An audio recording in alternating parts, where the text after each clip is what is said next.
That wasn't my boyfriend and he didn't leave because I still was talking to him too. How about that? Y'all having unprotected sex, that's your boyfriend. I was having sex with you too. Is you my boyfriend then? That's when you wasn't messing with him no more. He left, you ain't had nobody but me. That's what you think.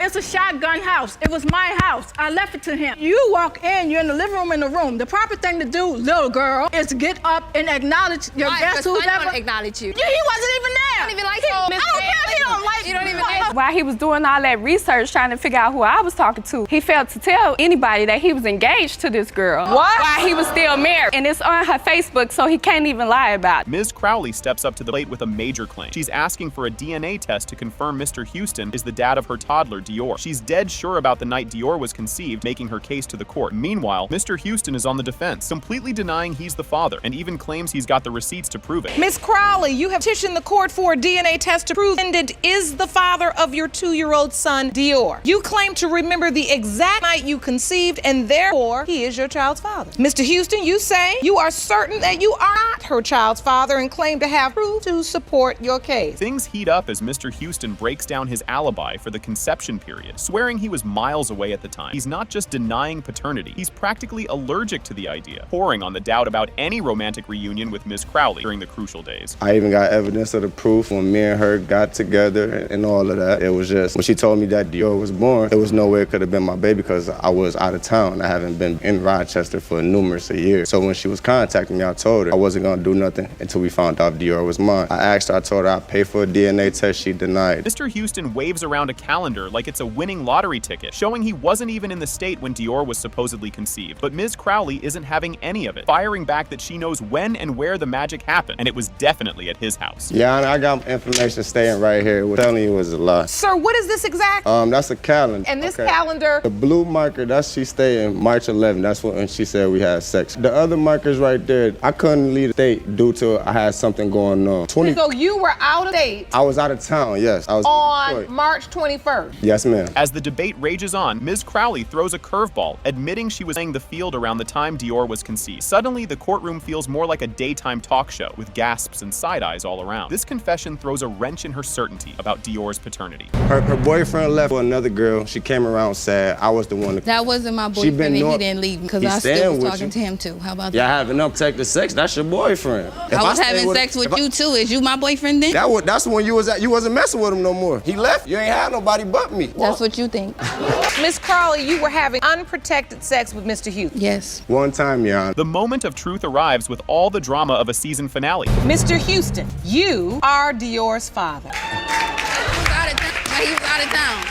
Brace yourselves, folks. We're diving in. The episode kicks off with everyone settling into their seats as Mr. Mitchell and Ms. Dalton stand ready to unravel a paternity dispute involving 2 youngsters, Deshaun Jr. and Bishop. With Mr. Mitchell already holding down the fort as dad, he's all jittery about the DNA dance that's about to happen. Ms. Dalton, on the other hand, hopes to patch things up despite her wandering ways. Mr. Mitchell, you are petitioning the court to DNA test to determine if you are the father of your estranged wife's 2 children, 2-year-old Deshaun Jr. and 1-year-old Bishop. Grab your tissues! Mr. Mitchell lays it all out, talking about how Ms. Dalton bolted, leaving him with a duo of diaper dynamos and a heart heavier than a sack of potatoes. As he spills the beans on his struggles, the audience claps up a storm, feeling every bit of his pain. Just when you think you've seen it all, the plot thickens even more. Stick around. Over the past few months, Ms. Dalton put me and my kids through a lot. She done left, and between the last 7, 8, 9 months, she done made us struggle. She done walked out on us, Your Honor. What I'm trying to do, I get very emotional when it comes to talking about my kids. Plot twist alert. Ms. Dalton jumps into the fray, claiming things didn't go down quite like Mr. Mitchell said. She admits to hitting the road, but paints a different picture of the why and the how, shedding light on the messy tangles of their relationship. As she tries to set the record straight, you'll be itching to hear what's next because, trust me, it's about to get even juicier. In the beginning, me and Deshaun, we weren't really serious when we had our first son. I did cheat on him. Went away for some time. Like I said, from the beginning, I've been doing everything by myself. He wasn't working. There was constant, I worked 2 jobs. In the beginning, when I was pregnant with my first son, I worked 2 jobs to make sure that toe was taken care of. Things are heating up. The air gets thick with accusations as Mr. Mitchell throws shade about Ms. Dalton's alleged side escapades during their split. She fires back, defending her honor and explaining her side of the messy saga. The tension's building, and you won't believe the bombshell's about to drop. Keep watching. She was just with another man, Your Honor. We're still married. And we were separating, and we both agreed on the separation. We weren't together. We were going to move on with our lives. She got this party. I don't party, Your Honor. I don't go out to the club, Your Honor. Go out, party, or do any of that. We was in a different city, Your Honor. I moved to the city where her mother and her sister was staying, help her, and she was close to her mother. I didn't have no family. Hold on to your popcorn. The courtroom turns into a drama hotspot as Mr. Mitchell dishes out doubts about being the daddy, thanks to Ms. Dalton's questionable past. He recounts a shady phone call that cranks up his suspicion meter, while Ms. Dalton tries desperately to debunk his version of events. The suspense is real, folks, and you're gonna want to see how this unfolds. Did this man say to you, I could be the father? He said it's a possibility that she's pregnant. That's what he said. This before I even knew. So you get on the phone with this man and he tells you that your friend may be pregnant? But at the time, I don't think he even knew that I was even messing with Destiny, conniving and being real sneak. So he didn't know nothing about me, just like I didn't know nothing about him. The moment of truth is here, and boy, does it deliver. It has been determined by this court. Mr. Mitchell, you are Bishop's father.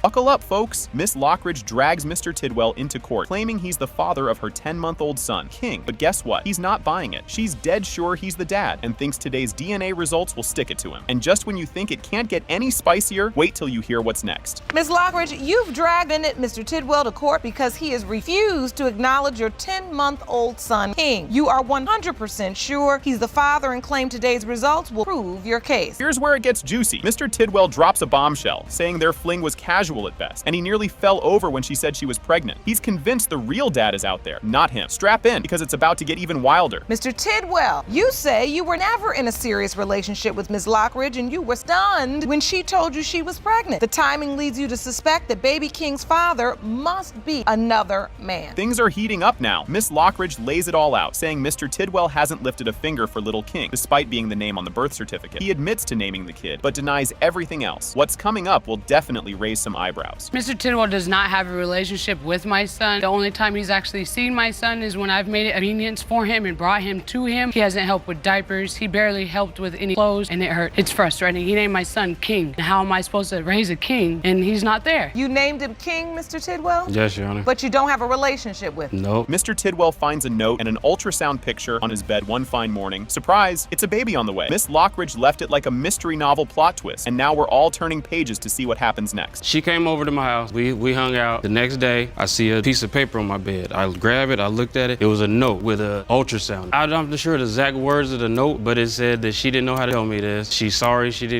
had to tell me like that. So I called her, she didn't answer the phone. She ended up leaving me a text message saying that she was sorry and that she didn't know how to tell me that she was. You won't believe this part. Miss Lockridge spills the beans about Mr. Tidwell being MIA during the whole pregnancy saga. No calls, no texts, not even a how do you do at the doctor's. And just when you thought it couldn't get more dramatic, wait till you hear from the peanut gallery. He didn't care about, I texted him when I was every doctor's appointment, all my weight gains, the weight changes. I even sent him voice recordings of the heartbeat. When I had my son, I was in labor for 30 hours completely by myself, to the point where the nurse that was with me, she had to call the doctor and ask the doctor if she could stay with me because I was by myself. Here comes the chorus. Mr. Tidwell's mom steps up and throws shade like it's sunny in July, claiming Miss Lockridge is all about drama. She's not buying what Miss Lockridge is selling, not one bit, but hold on, the truth bomb is just about to drop. She is very obsessed with my son. I'm not obsessed. I was in love with him. All she talked about is how much she wants to be with him and how she's got a prayer closet at home for him. One day he's gonna be her husband. Why is it so far-fetched that he could be King's biological father? Because there was such a long span of time. I don't know anything about this young lady, really. All right, grab your popcorn. It has been determined by this court. Mr. Tidwell, you are not his father. Are you kidding me? Messed up, man. I'm sorry, baby. I'm sorry. Guess who just stepped into the hot mess express? Mrs. Johnson is here to throw some shade and save her marriage. She's claiming her hubby isn't the dad of another lady's 13-month-old dynamic duo, hoping the DNA proof will kick this drama to the curb. Buckle up, folks. The tea is just starting to spill. Mrs. Johnson, you and your husband have been together for 5 years. You are in court to save your marriage by proving to the defendant that your husband is not the biological father of her 13-month-old twins, Christian and Christiana. Oh boy, here comes the Plot twist. Ms. Davis swaggers into the courtroom, all confident that she had a fling with Mrs. Johnson's husband, which, surprise, surprise, resulted in twins. She's dead set on proving paternity today. Strap in. This roller coaster is about to go off the rails. Ms. Davis, you contend that you had a sexual relationship with the plaintiff's husband and say that led to your pregnancy and birth of your twins. Ms. Johnson, you say you are Mr. Johnson's mother and you contacted the court hoping to bring closure to this ongoing DNA drama. Well, isn't this a pickle? Mr. Johnson's up in the mix, admitting to his past rendezvous with Ms. Davis. He's all twisted up inside, not knowing if he's the daddy-o of the twins, and it's throwing a wrench in his marriage and family life. Oh boy, wait till you hear what's up next. I just feel like we'll have a lot more closure if I go ahead and find out if they're mine or not. So you admit you're a married man and you're torn between two women now. Me and Ms. Davis don't have any more dealing. I'm not gonna necessarily say that, but what are you gonna say? I'm gonna say, being that I don't know for sure if the kids are mine, yeah, that's causing havoc. Her relationship. Hold on to your popcorn, this gets good. Ms. Davis dishes out the backstory of how she and Mr. Johnson got tangled up, and even how she found out he was already Mr. Johnson. She spills all the beans about their complicated relationship drama. The next bit, it's a doozy. Somebody introduced me to him. So we was together for a little while, you know what I'm saying? Did you know he was in a relationship with Ms. Johnson? No, not really until like a couple years, probably like a year or so. I seen the little married pictures on Facebook or whatever. So I was like, when this come about, you know? Did you confront him about, are you married? No, I ain't confronting him, but you know, I asked because it ain't my concern because you ain't my man, you know? The drama meter is through the roof. Mrs. Johnson and Ms. Davis face off with Mr. Johnson's mom smack in the middle, dealing with the fallout. It's a full-on family feud with a side of sass. And guess what? It gets even spicier from here. I heard that the twins might be my grands, so I asked Ms. Davis were they my grands, and she said no, ma'am. I think after she had them, and I said, well, bring them back so I can see. And she brought them to my house. I think it was maybe 4 or 5 months. And I looked at them, and I said, well, this one looks like she's doing now. Talk to your son. And she said, I'll give him a test if he wanted. And that's when she basically confirmed for me that he could possibly be the father. Talk about a plot reversal. Ms. Davis flips the script, now saying she might have been mistaken about Mr. Johnson not being the dad, especially when it comes to her daughter. The courtroom's heating up, and you won't believe the twist coming up next. You admit that initially you told Mr. Johnson and his mother these are not his children. So you now believe the twins are his children. One of them, because they fraternal, they was in different sex. Okay, so they're fraternal twins, yes. And you believe the one girl twin, because my ex, I had an ex time. Dr. Jackie steps in to school everyone on how twins can have different dads. Mind-blowing, right? She breaks down the science stuff in plain speak because, let's face it, we're all scratching our heads here. The explanation is wild, and it sets us up for the big reveal. Matter related to beautiful twins, Christian and Christiane, that the twins were fathered by two different... It is something in medicine we call superfecundation. Basically saying a female will ovulate more than one egg in that one ovulatory cycle. The egg typically lives about 12 to 20, sometimes 48. However, sperm for 3 to 5 days. Grab your tissues or your giggles. It has been determined by this court. Mr. Johnson, you are not the father.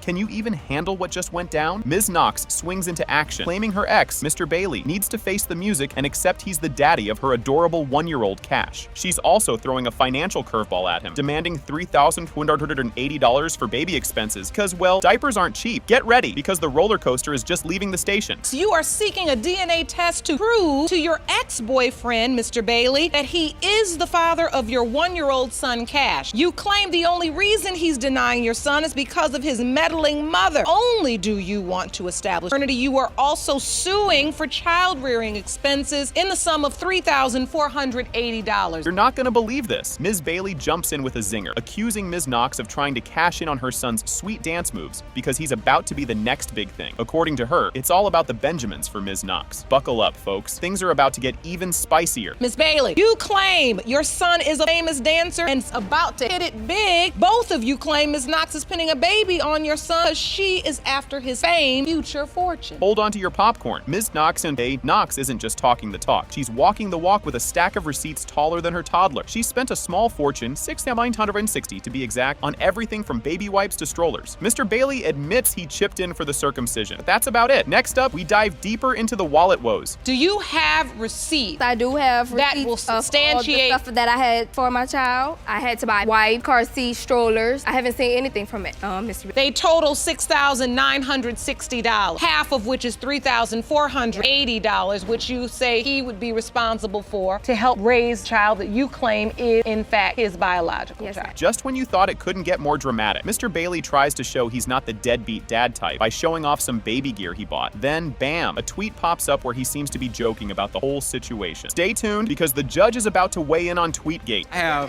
evidence. I'd like to see that evidence. Mr. Bailey, you say this is evidence of what? That's just like some of the stuff I had around the house that I purchased for cash. Yeah, some of the stuff he wore, some of it he wore, some of it's brand new, still in, still have tags on it. I have evidence showing that he only did that Walker, I have the because I receipts. said putting him on child support. Plot twist alert. Ms. Bailey throws a curveball, claiming Ms. Knox was already baking a bun in the oven before her son even entered the picture. She's basing this on some super sleuthing about Ms. Knox's mysterious behavior. Fasten your seatbelts. This conspiracy theory is about to take flight. It's a shotgun house. It was my house. I left it to him. You walk in, you're in the living room, in the room. The proper thing to do, little girl, is to get up and acknowledge your guest who's ever. Acknowledge you. Yeah, he wasn't even there. I don't even like I you. don't care if he don't like You don't even She was already pregnant when she met you on the social media. So obviously you done saw what he was doing for his other kid and maybe even what's going on. This is where it gets juicy. Ms. Knox spills the beans that she's been begging for a DNA test because Mr. Bailey's visits to see Kat come with more strings attached than a puppet. What's around the corner? More bombshells, no doubt. Have you ever requested a DNA test? I asked her 3 times and we haven't seen Kat. I brought that up. If you give me a case of diapers, you can see Kat. Yeah, and I still don't receive this. The reason why I don't give them to him because first off, their house is not even properly, it's not even a house. Dirty, it's filthy, still don't trust my child with you because you didn't raise your own. Are you ready for the big reveal? It has been determined by this court. Mr. Bailey, you are Cash's father. So here's the scoop. Mr. Thompson is all kinds of worried about whether his 4-month-old kiddo, Micah Pate Thompson, is actually his. Mrs. Pate Thompson is crossing her fingers and toes that the DNA test will give her hubby the thumbs up as the daddy for the sake of their family shenanigans. Your wife has a newborn 4-month-old Micah Pate Thompson, who you hope is your baby, but say your doubts are overwhelming. Mrs. Pate Thompson, you hope and pray the results reveal that your husband, Micah's father, for the sake of your family and your marriage. Get this, Mr. Thompson spills the tea about their marriage, hitting the skids, highlighting how they've pretty much turned into roommates with no benefits. He goes on about how they stopped sharing a bed and everything else that spells romance is dead. The current status of our relationship is it's rocky. We don't sleep in the same bedroom. We haven't slept in the same bedroom a year. We haven't had sex probably in about 7-8 months. It's just, she don't like to cook, she don't like to clean, she don't like to work. It's a lot going on, other than Micah. So it's every marriage is not perfect, but it's a lot going on. Here's a twist. Despite having a mountain of doubts about whether he's Micah's real dad, Mr. Thompson is all in on being a father figure. He's talking big about stepping up for the kid, especially considering how important it is in the African American community. You want this baby to be your biological child, but you truly doubt. I would love for him to be my son.